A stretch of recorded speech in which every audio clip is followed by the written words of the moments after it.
l'Italie doit aujourd'hui remettre ses propositions budgétaires à Bruxelles.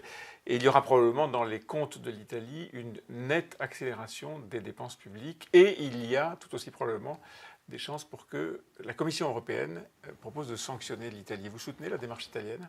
Moi, je soutiens un gouvernement italien qui respecte ses engagements de campagne et qui défend les intérêts de son peuple contre la Commission européenne. Et on voit bien que la Commission européenne se place toujours dans la logique punitive.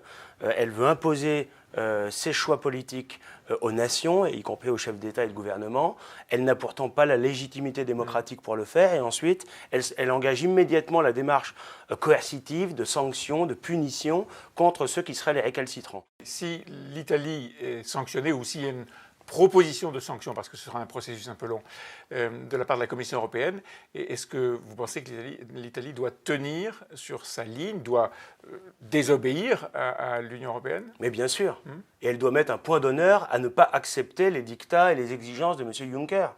Et de la même manière que quand l'Union européenne, les institutions européennes ont engagé des sanctions sur d'autres sujets, contre la Pologne ou la Hongrie, eh bien nous avons évidemment défendu ces pays-là parce que c'est un véritable chacun pour soi. Mais ce n'est pas chacun pour soi, c'est les électeurs qui décident. C'est le peuple qui décide en dernier ressort. Voilà, c'est ça la démocratie.